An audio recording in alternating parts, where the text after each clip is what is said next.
Waalaikumsalam warahmatullahi wabarakatuh.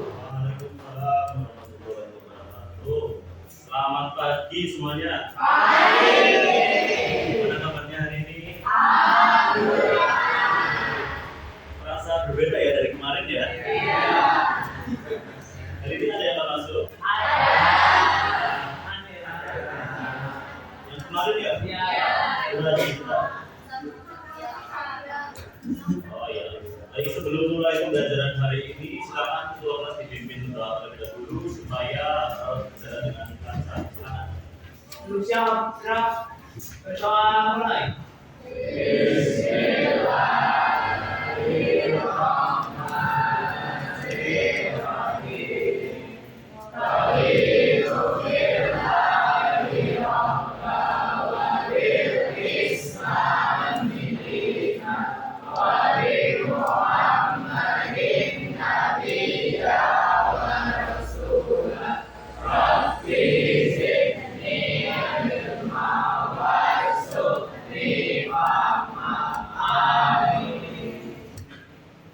Baik.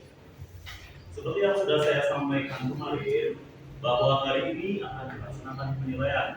Di belakang sudah ada guru mata pelajaran bahasa Indonesia, Pak Subrata, dengan dosen saya dari UMP, beliau adalah Pak Eko Suroso. Tetapi pembelajaran hari ini berjalan ya seperti biasa saja, hanya dinilai gitu ya. Ini sudah sampai ke pertemuan keempat.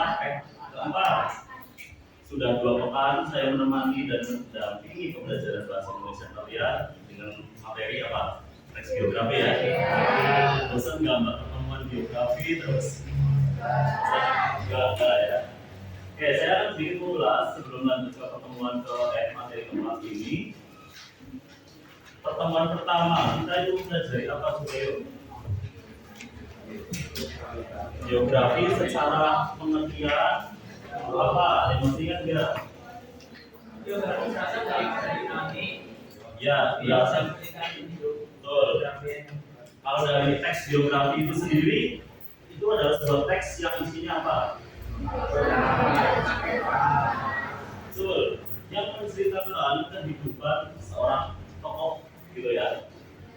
Nah, kalau dari struktur dari teks geografi itu sendiri, apa saja yang pertama?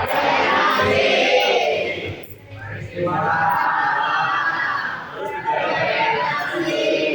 pertama dari orientasi dulu. Apa itu orientasi? Pengenalan. Betul. Jadi dalam sebuah teks geografi ya harus saya ulas kembali bahwa bagian pertama itu pasti berisi pengenalan. Yang isinya ada apa saja biasanya dalam pengenalan itu? Nama, terus ada lagi apa? Latar belakang kehidupan, betul. Nah yang kedua, peristiwa ataupun kejadian. Biasanya dalam teks biografi, struktur yang kedua ini berisi tentang apa? Kejadian apa? Coba lebih spesifik. Yang pernah dialami oleh si tokoh. Lalu ada lagi masalah yang dihadapi. Kalau ada masalah berarti ada solusi yang digunakan oleh tokoh tersebut. Tuh. Lalu yang ketiga ada reorientasi atau apa tadi? Untuk isinya apa biasanya? Menulis tokoh, betul. Nah, sifat dari reorientasi itu rasional atau tidak harus ada, gitu ya.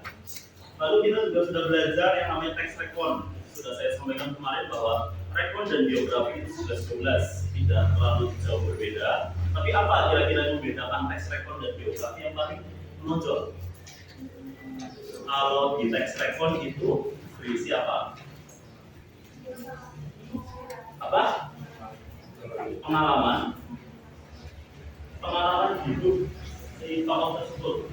Nah, kalau dalam teks rekon itu hanya terfokus pada pengalaman itu ya, yang nantinya oleh pembaca itu akan mendapatkan informasi atas pengalaman itu, dan tentunya dari pengalaman itu kita dapat memetik apa?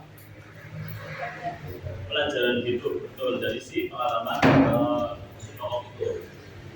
Kalau dari struktur dari respon sendiri itu kurang lebih sama, ada juga seperti yang sudah saya sampaikan kemarin.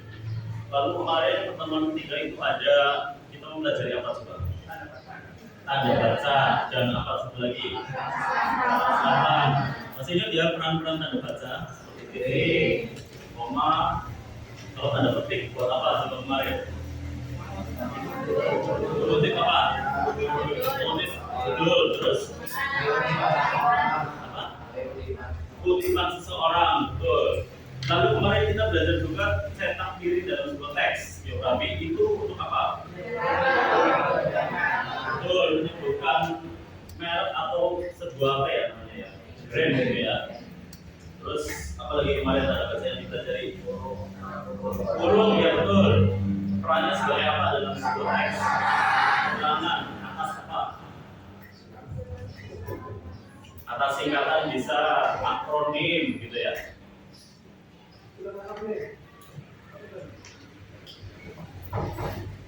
Tuh ya, tanda kurung itu sebagai keterangan. Tuh.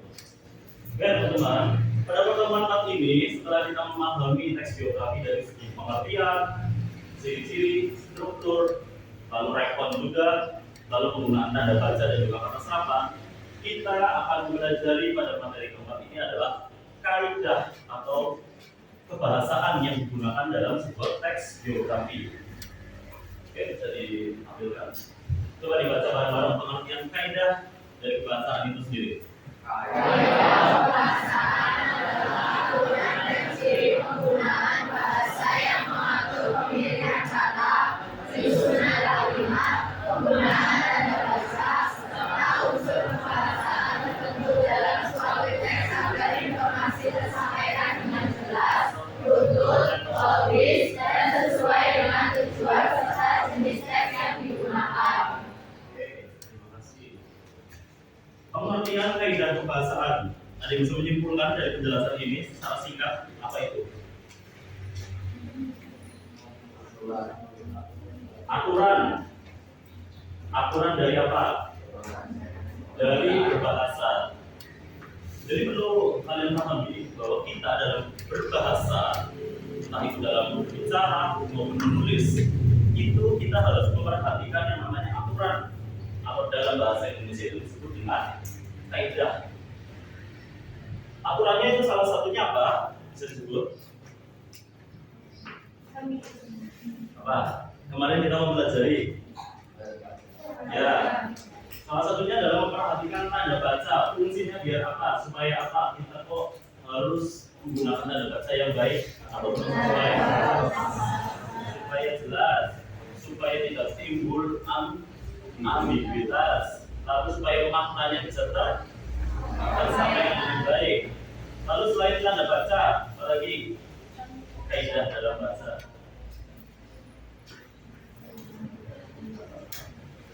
Kenapa? Kata serapan. Nah kemarin fungsinya apa kata serapan? Ada yang masih ingat?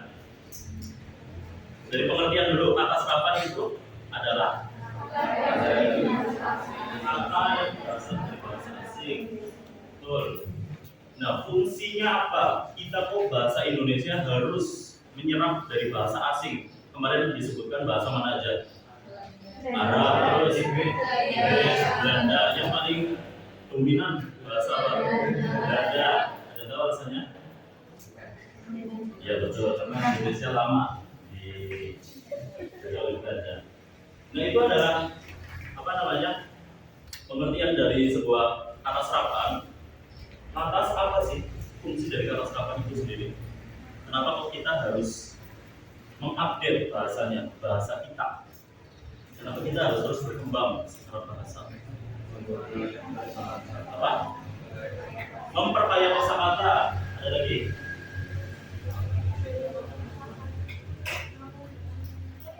Coba kamu mas. Oh. Memudahkan komunikasi kepada siapa?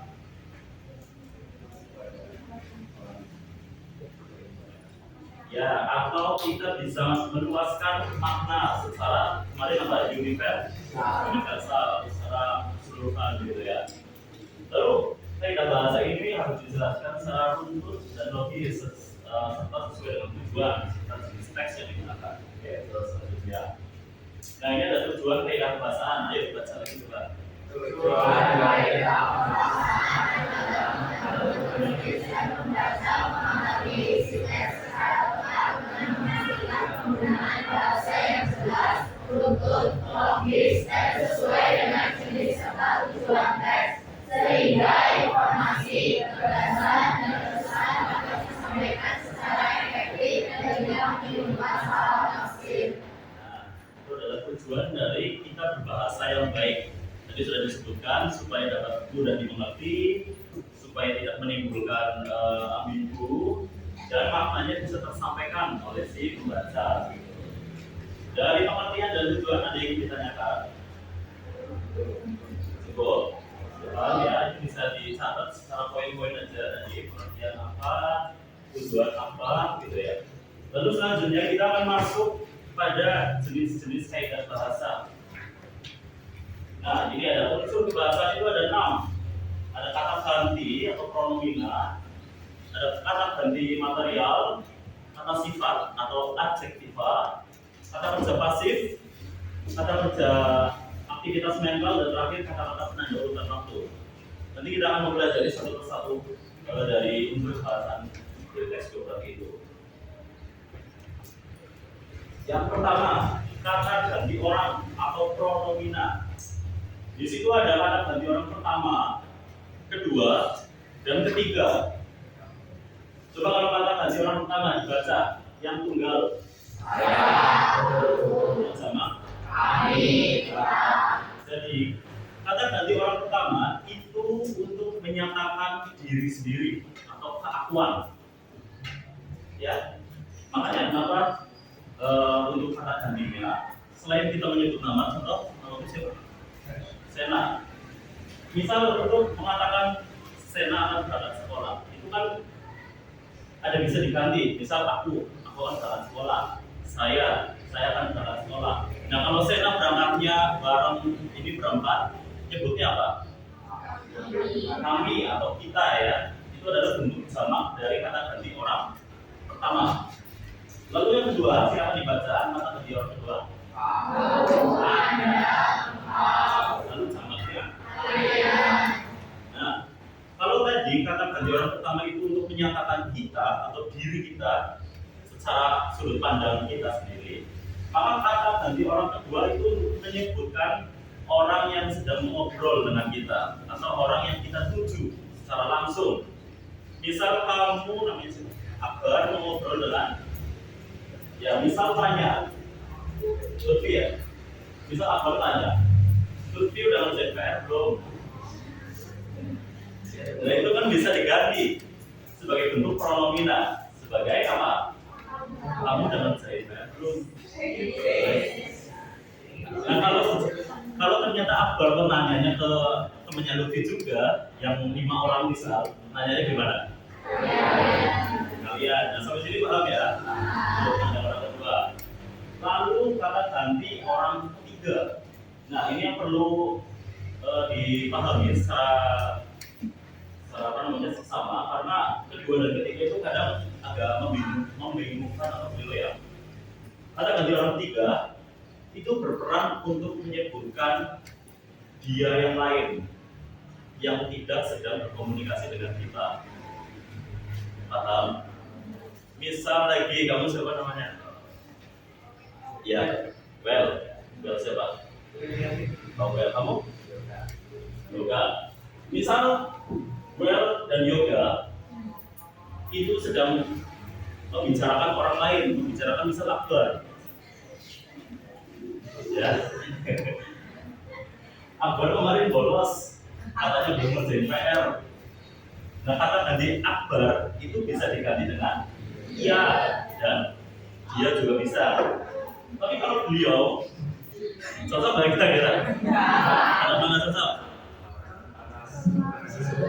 Apa? Masih seumuran, betul. Kecuali kalau Well dan sama tadi Yoga itu membicarakan guru pelajaran, misal Pak Barta. hari ini tidak bisa hadir karena ada suatu urusan. Nah, kata gantinya apa? Betul. Nah, seperti paham ya. Nah, kata jamak dari kata jarak ketiga itu mereka. Jika yang diomongin itu banyak, dan hanya satu orang saja. Berikut penerapannya. Kata ganti orang ketiga itu, kata ganti orang ketiga tunggal, ia dan beliau itu digunakan untuk menartikan sosok RAT ini. Silakan dibaca bareng-bareng. Ayo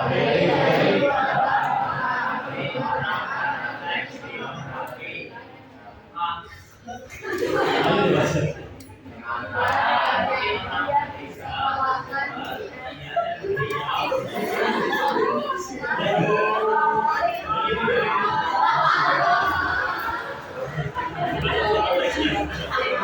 Ayo bareng-bareng 1, 2, 3.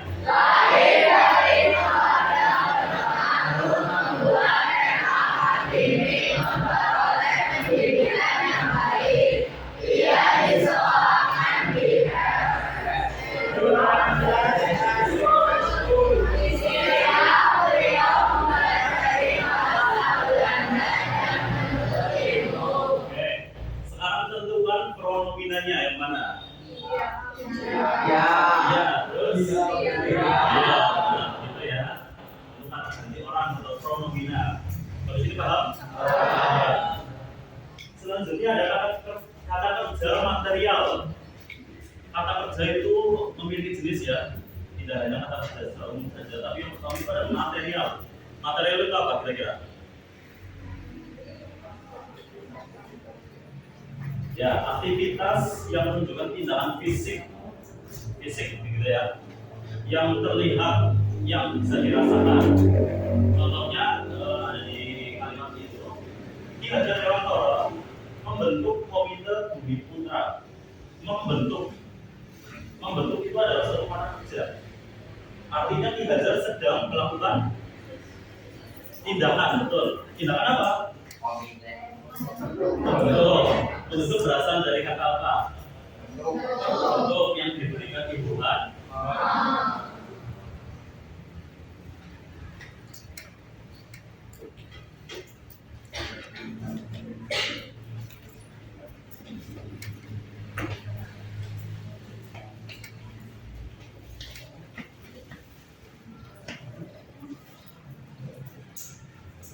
Nah, membentuk berasal dari kata bentuk begitu ya.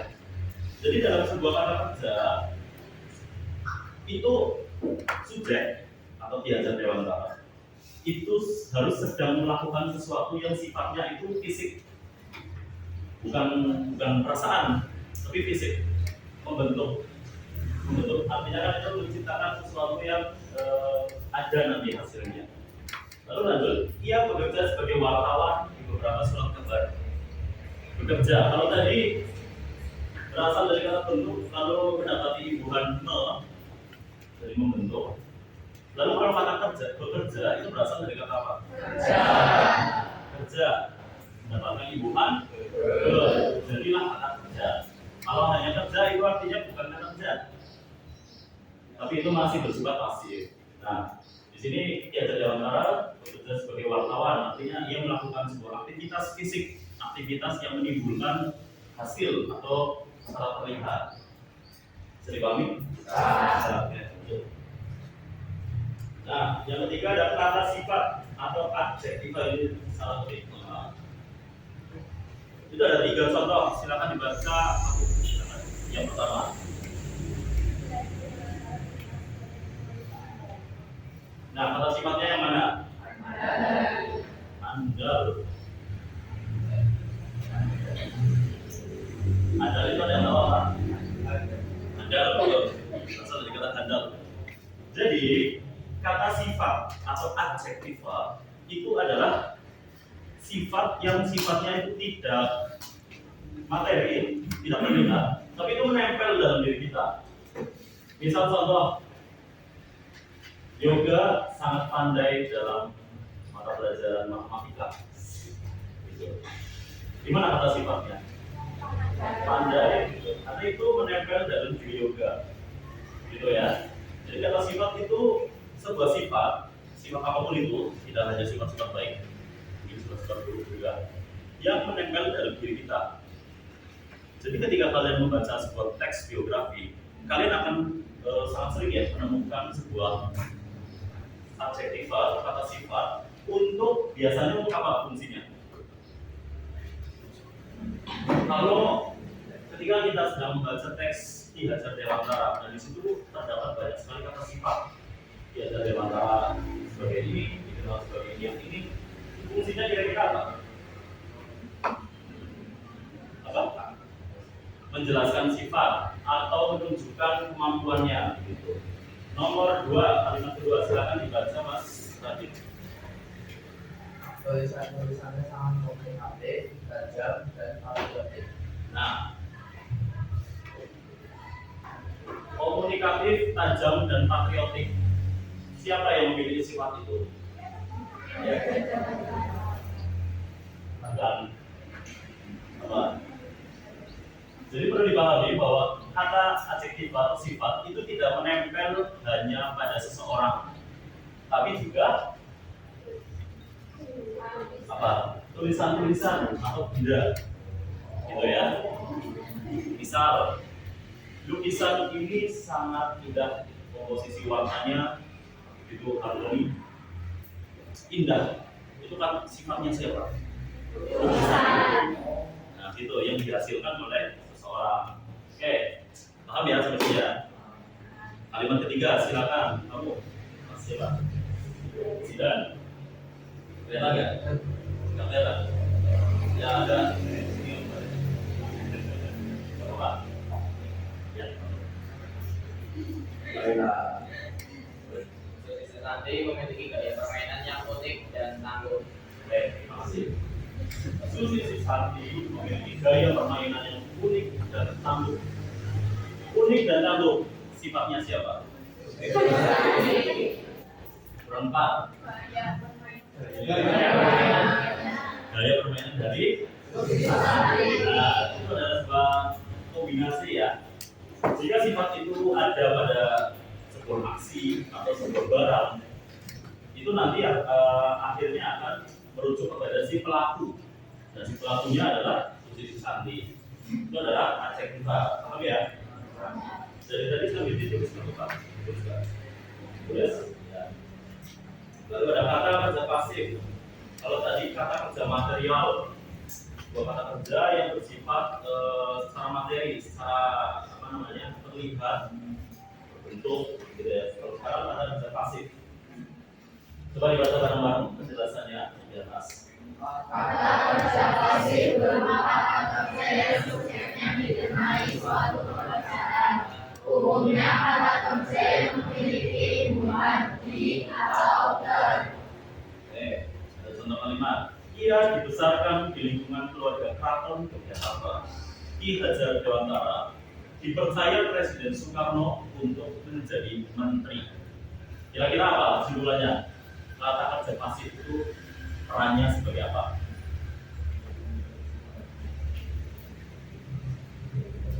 Apakah dalam sebuah teks atau kalimat kata kerja pasif itu yang melakukan adalah si subjeknya, subjek pertama, atau yang melakukan orang lain? Orang lain. Maka dari itu dibesarkan. Siapa yang dibesarkan? Apakah Ki Hajar Dewantara membesarkan dirinya?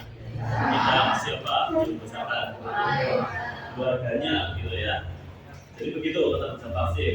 Lalu Ki Hajar Dewantara dipercaya Presiden Soekarno. Apakah Ki Hajar Dewantara mempercayainya sendiri? Tidak, akan tetapi dipercaya oleh orang lain, yaitu Presiden Soekarno. Sampai sini paham? Ya, selanjutnya kita akan ada latihan menentukan kata kerja ya. Lalu ada kata kerja aktivitas mental.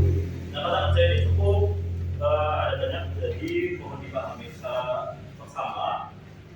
Ini adalah aktivitas mental. Kata kerja aktivitas mental, ayo dibaca bareng lagi pengertiannya.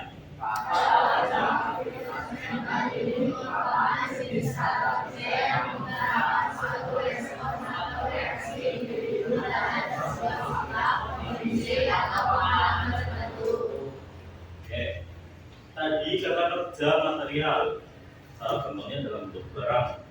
Lalu kedua kerja pasif. Yang melakukan itu bukan subjek pertama, tapi dilakukan oleh orang lain yang tertuju pada subjek pertama. Lalu ada kata kerja aktivitas mental. Itu terkait perasaan.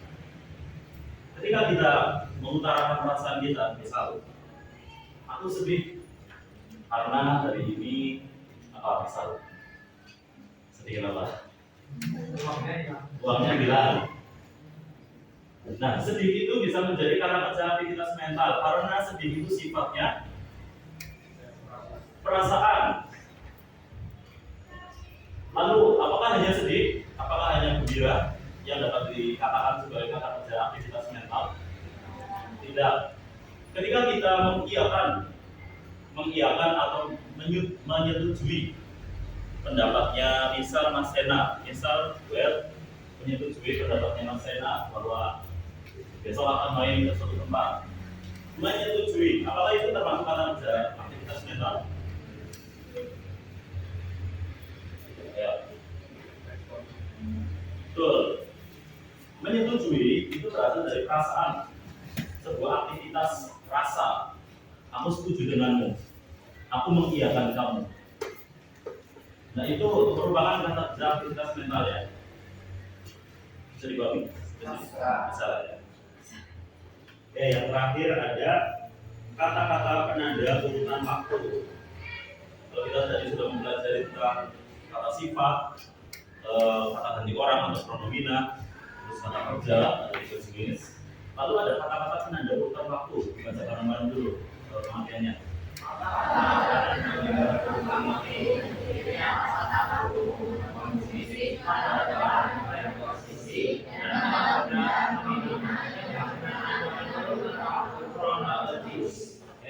Itu adalah penjelasan dari penanda urutan waktu, kata penanda urutan waktu. Jadi dalam sebuah teks, tidak hanya biografi, teks apapun itu, dalam penulisan keterangan waktu itu tidak harus ditulis secara spesifik. Misal, ditulis jam sekian atau pukul sekian, ditulis misal 1 bulan kemudian atau 1 bulan yang lalu, 1 tahun yang lalu.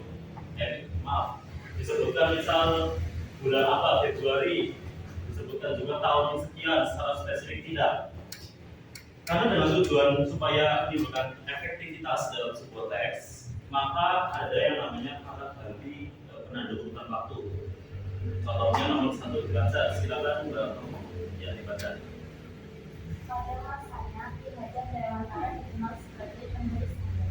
Oke, kata penanda urutan waktunya adalah pada masanya. Pada masanya itu kira-kira secara spesifik kapan?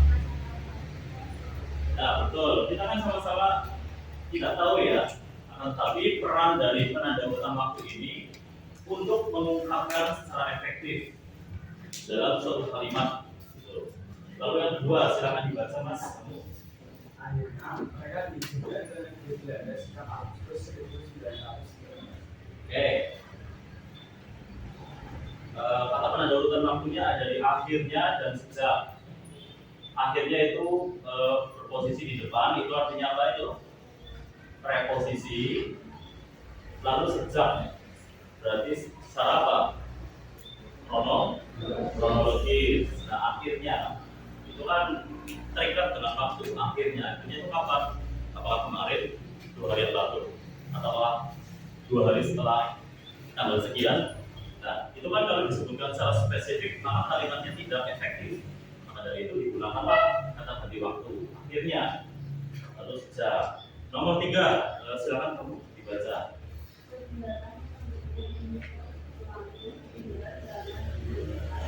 Oke, kegiatan tulisnya ini terus berlangsung hingga itu apa artinya maksudnya? Sampai. Nah, itu. Lalu lanjut aja. Nomor 4, silakan dibaca.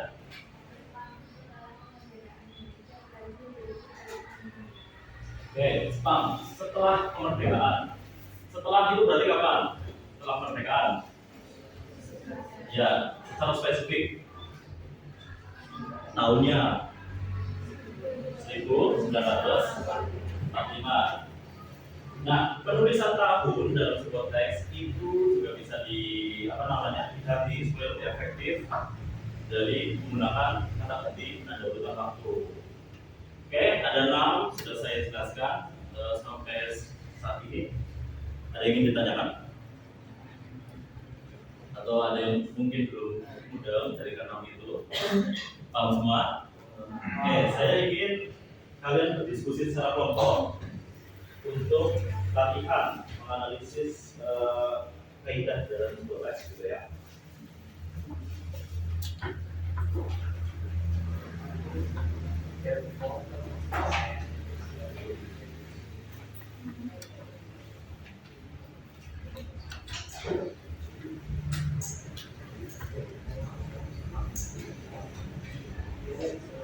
Oke, saya dulu kelompok secara baru ya.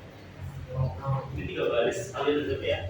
Kelompok 1, ingat-ingat ya. 2, 3, ya 4 lah boleh ya. 4 ingat-ingat. 5, 6, 7, 8. 8 kelompok. Silakan. Apa ya?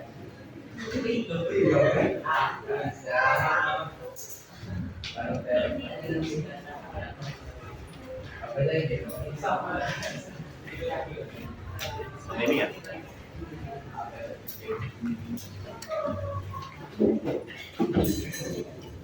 Ya, di balik ini.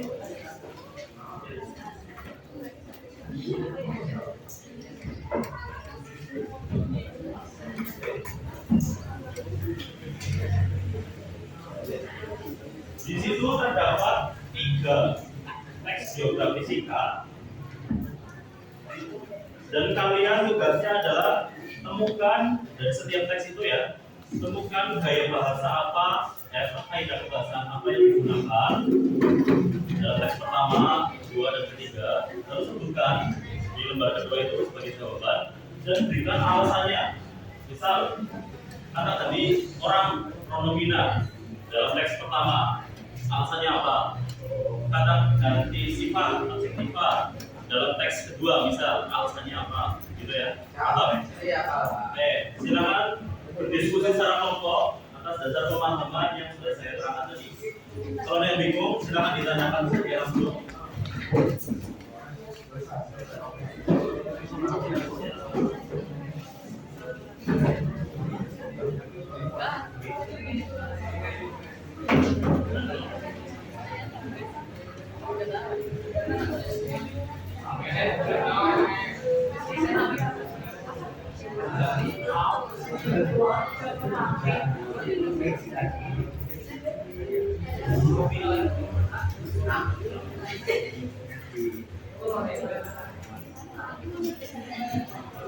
Dikerjakan 20 menit ya.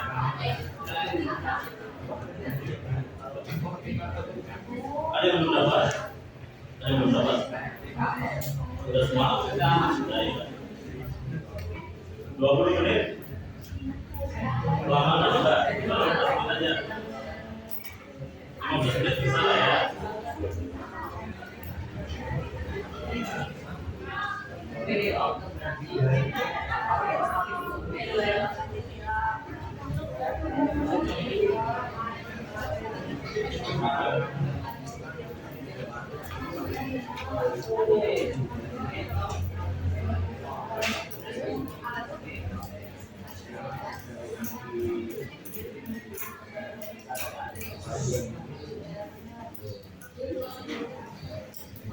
Ditulis identitas, terus kalian kelompok berapa, lembar jawabannya ada di halaman yang kedua.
Satu itu jadi tahun-tahun.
Udah itunya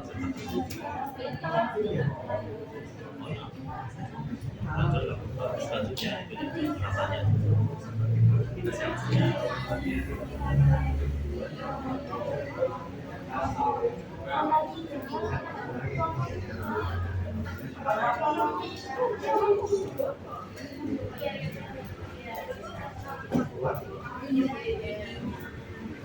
Lima menit lagi, 5 menit lagi, ya.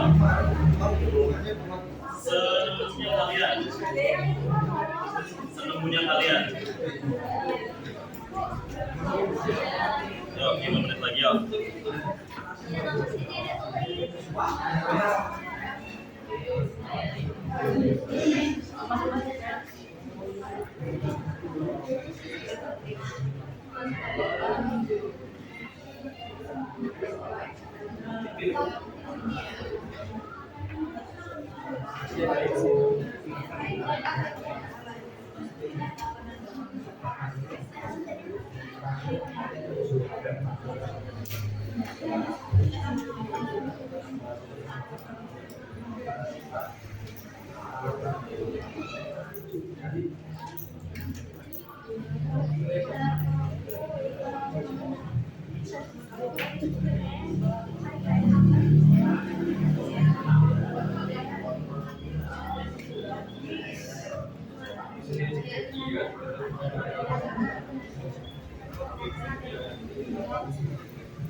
Tiga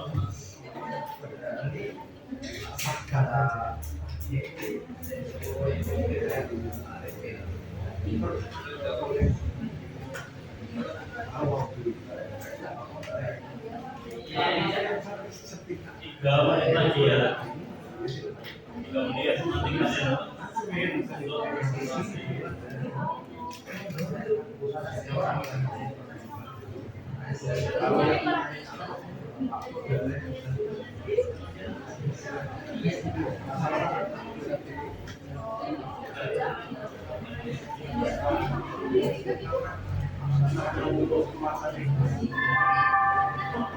Saatnya istirahat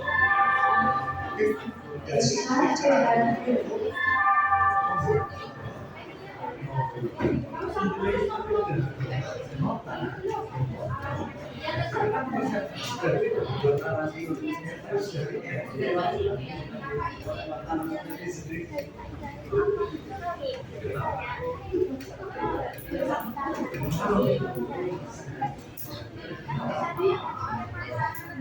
Ya, presentasi ya.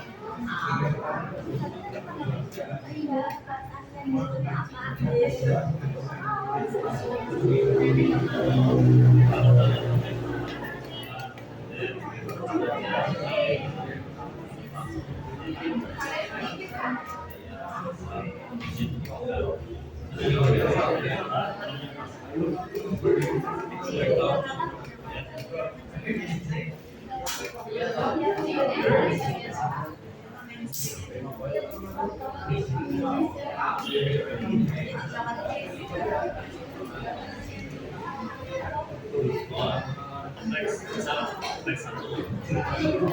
menit lagi.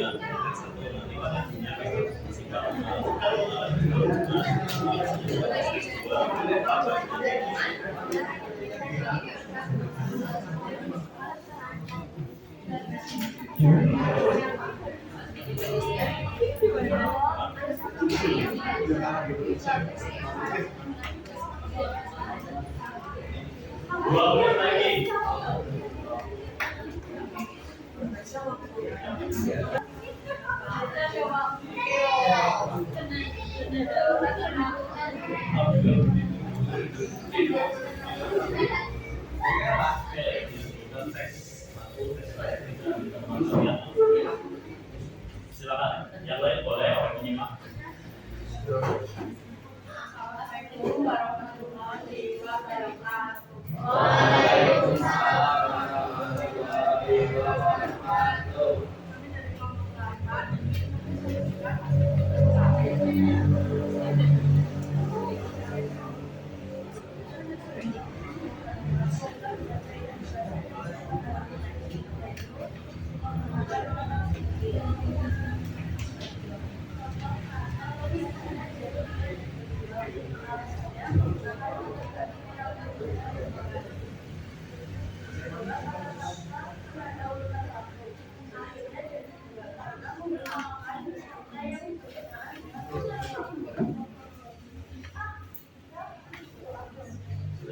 Yang lain ada yang menanggapi atau mungkin ada yang ingin tanya?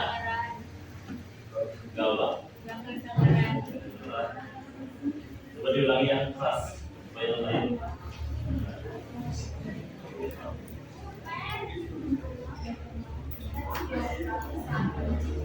Yang lain.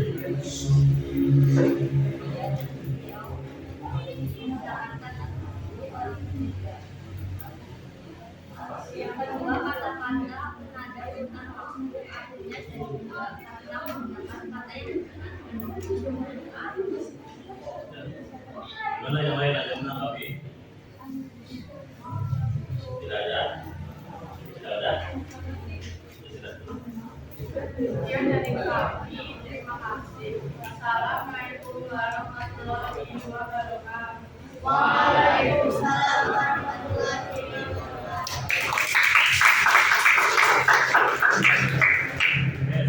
Lagi ya, supaya kalian bisa menyampaikan atas pemahaman kalian. Kelompok tiga siapa? Ayo, silakan kelompok 3.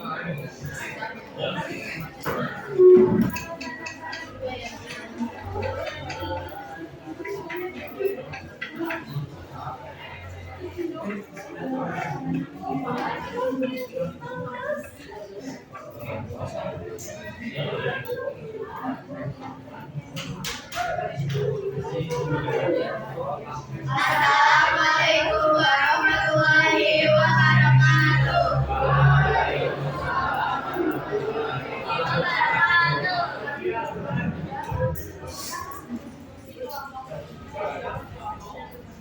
Pertama, teks biografi 1. Sambungan dua kaidah pembahasan yang terdapat dalam teks. Yang pertama yaitu ada arti atau makna, yang kedua yaitu ada kata-kata penanda waktu. Tuliskan contoh kata atau frasa dari masing-masing kaidah pembahasan tersebut. Yang pertama yaitu dari kata ganti, yaitu iya, beliau. Yang kedua penanda waktu, akhirnya, dan juga. Jelaskan alasan penggunaan kaidah pembahasan tersebut dalam teks biografi. Yang pertama yaitu kata penanda waktu, karena penggunaan dengan urutan waktu. Yang kedua kata penanda waktu, Karena untuk membandingkan nomina yang sudah diketahui agar tidak disebutkan berulang-ulang. Teks biografi 2. Yang pertama, sambungan dua kaidah pembahasan yang terdapat dalam teks. Yang pertama adalah kata dan material, yang kedua adalah kata-kata penanda waktu. Tuliskan contoh kata atau frasa dari masing-masing kaidah pembahasan tersebut. Yang pertama adalah kata kerja material, memperjuangkan, dan kata kerja penanda waktu, yaitu kerja. Yang ketiga, jelaskan alasan penggunaan kaidah pembahasan tersebut dalam teks.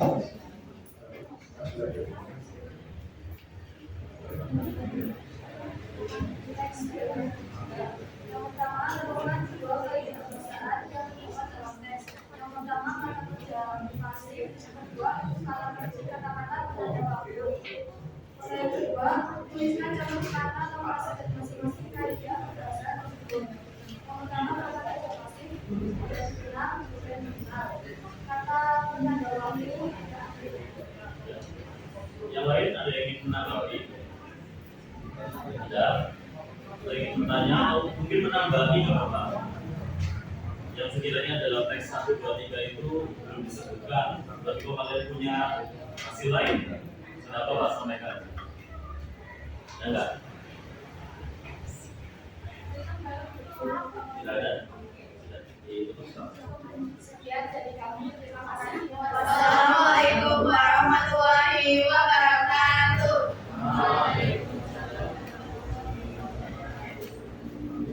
Oke, 2 kelompok saja ya, karena ini hanya untuk menjadi latihan kemampuan analisis kalian atas materi unsur kebahasaan. Jadi ada 6 ya, 3. Apa saja yang pertama?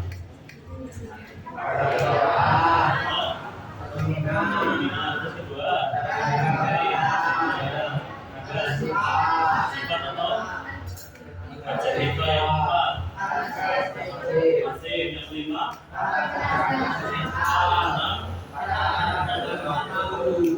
ada yang ingin ditanyakan dari keenam itu? Sudah paham semua ya? Silakan kembali ke tempat masing-masing itu ada itu. Jadi dalam pertemuan keempat ini kita sudah mempelajari unsur kebahasaan ya yang digunakan dalam konteks biografi, gitu ya. Kalian dari pertemuan pertama hingga sekarang keempat itu sudah mempelajari seputar teks biografi dari mulai pengertian dari biografi itu sendiri, ciri-ciri, struktur, lalu juga ada belajar apa ide pokok dan ide penjelas. Masih ingat paragraf apa? Deduktif dan induktif. Lalu ada paragraf yang tiga sambungan. Terus kalian sudah belajar teks rekon juga tentang pengertian, ciri-ciri dan struktur. Lalu kemarin ada tanda baca dan kata serapan, dan sekarang itu unsur kebahasaan. Jadi setelah 4 pertemuan dengan 4 pembahasan seputar teks biografi ini, saya akan mengadakan sebuah penilaian ujian atas pemahaman kalian selama 4 pertemuan ini, gitu ya. Ini ya biasanya mini ulangan, dikerjakan secara individu. Di Di dalam soal ini mencakup keempat materi dari pertemuan pertama hingga pertemuan sekarang. Saya rasa kalian sudah memahami. Dikerjakan secara jujur, tidak boleh menyontek HP, buku, teman gitu ya. Tujuannya apa? Hal ini supaya mengevaluasi atau melihat seberapa jauh pemahaman kalian atas materi teks geografi itu sendiri. Oke, silakan dikerjakan.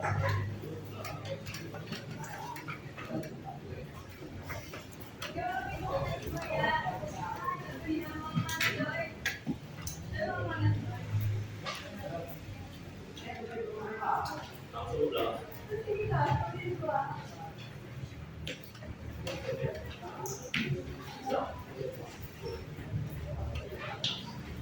Sudah? Sudah?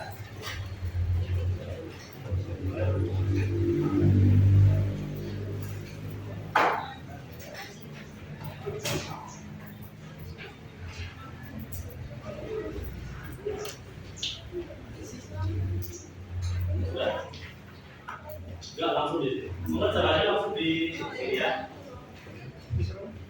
Sudah ada semua.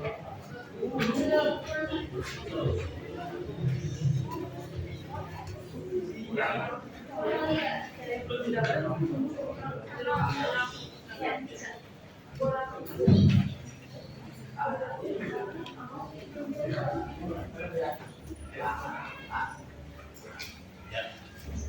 Ada lagi yang kurang?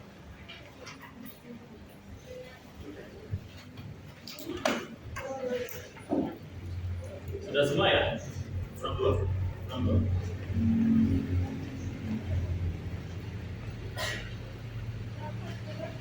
Udah. Sudah semua, silakan dikerjakan langsung di kertas itu. Di situ ada sebuah soal pilihan ganda dan juga isai.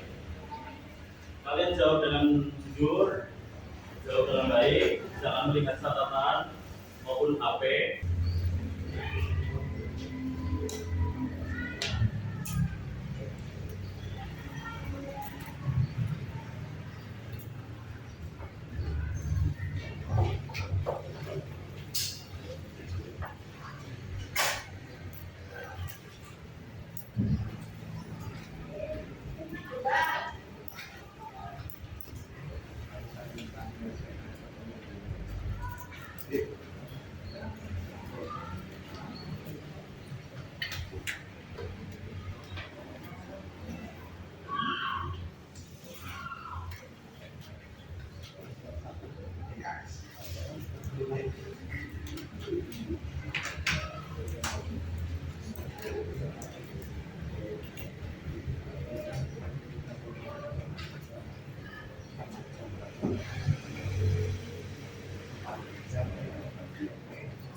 Tinggal 2 menit lagi.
Baik, kalau kita sudah habis, silakan dikumpulkan ke baris depan.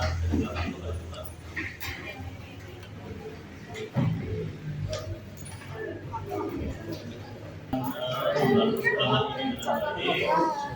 Jadi perlu dipahami bahwa lembar ini adalah sebagai bahan evaluasi pemahaman kalian selama 45 menit ini. Jadi lembar ini sekaligus juga untuk mengakhiri materi geografi, gitu ya. Ini di pertemuan selanjutnya kalian sudah berganti materi, sudah belajar geografi. Saya ucapkan terima kasih yang sebanyak-banyaknya selama pertemuan ini kelas 10E sudah bekerja sama dengan baik.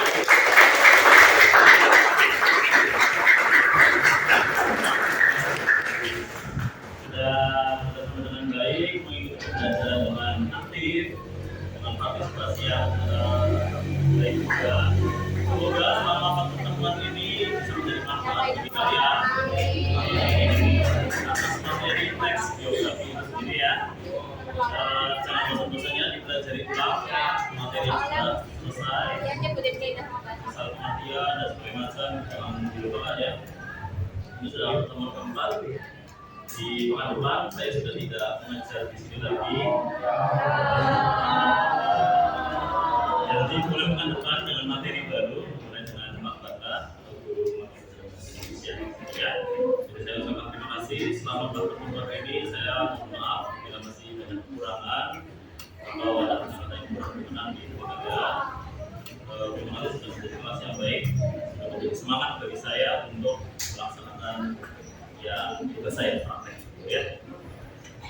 Mohon maaf tadi Pak Eko saya salah sebut nama. Tadi dosen saya adalah Pak Eko Bukarudin, gitu ya, karena saya grogi jadi saya menyebutnya Pak Eko Suroso. Itu ada dosen lain juga namanya Pak Eko Suroso, gitu ya. Oke, saya ucapkan terima kasih. Nanti kita akan ada sesi foto bersama, gitu ya, sebagai kelas 10E. Untuk pertemuan hari ini, pertemuan 4 materi kaidah atau untuk kebahasaan sudah. Semoga kalian senantiasa belajar, memahami, jangan bosan-bosan ya, belajar ya, tetap semangat. Oke, sekian. Wassalamualaikum warahmatullahi wabarakatuh.